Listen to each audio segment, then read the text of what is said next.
ಬೆಂಗಳೂರಿನ ರಿಚ್ಮಂಡ್ ಸರ್ಕಲ್ನಲ್ಲಿರುವ ಪ್ರಾದೇಶಿಕ ಭವಿಷ್ಯ ನಿಧಿ ಕಚೇರಿ ಮಲ್ಲೇಶ್ವರಂ ಘಟಕದಲ್ಲಿ ವಿವಿಧ ಇಲಾಖೆ ಸಂಸ್ಥೆಗಳಲ್ಲಿ ಕೆಲಸ ಮಾಡಿ 58 ವರ್ಷ ಪೂರೈಸಿ ನಿವೃತ್ತಿ ಹೊಂದಿದ ಕಾರ್ಮಿಕ ಸಿಬ್ಬಂದಿಗೆ ಪ್ರಯಾಸ್ ಯೋಜನೆಯಡಿ ಪಿಂಚಣಿ ಪಾವತಿ ಆದೇಶ ಪತ್ರವನ್ನು ಕೊಡೋದರ ಮೂಲಕ ಕಾರ್ಯಕ್ರಮ ನಡೆಸಲಾಯಿತು.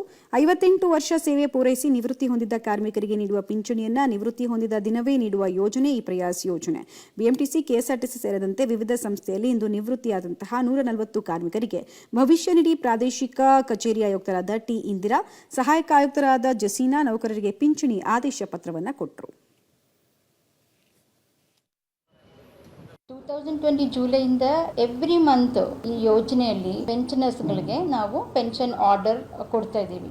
ಬಟ್ ಇವತ್ತಾಗಿರೋದು ಸ್ಪೆಷಾಲಿಟಿ ಏನಂದ್ರೆ, ನಮ್ಮ ಬ್ಯಾಂಗ್ಳೂರು ಮಲ್ಲೇಶ್ವರಂ PF ಆಫೀಸ್ ಕಡೆಯಿಂದ PPOಗಳು ನಾವು ಇಶ್ಯೂ ಮಾಡ್ತಾ ಇದ್ದೀವಿ on the day of retirement. Employee ಅವರು 58 ಇಯರ್ಸ್ ರೀಚ್ ಆಗೋ ದಿನಾನೇ, ಅದು ಸೂಪರ್ ಅನ್ಯೂಷನ್ ಆಗೋ ಆವತ್ತು ದಿನಾನೇ ನಾವು ಪೆನ್ಷನ್ ಪೇಮೆಂಟ್ ಆರ್ಡರ್ನ ಅವರಿಗೆ ಹ್ಯಾಂಡ್ ಓವರ್ ಮಾಡ್ತೀವಿ. ಅದಕ್ಕಾಗಿ ಕಾರ್ಮಿಕರಿಗೆ ಹೋಗೋದು ಮತ್ತೆ ರಿಜೆಕ್ಟ್ ಆಗೋದು ಅಂತ ಪ್ರಾಬ್ಲಮ್ಸ್ಗಳು ಏನು ಇರೋದಿಲ್ಲ.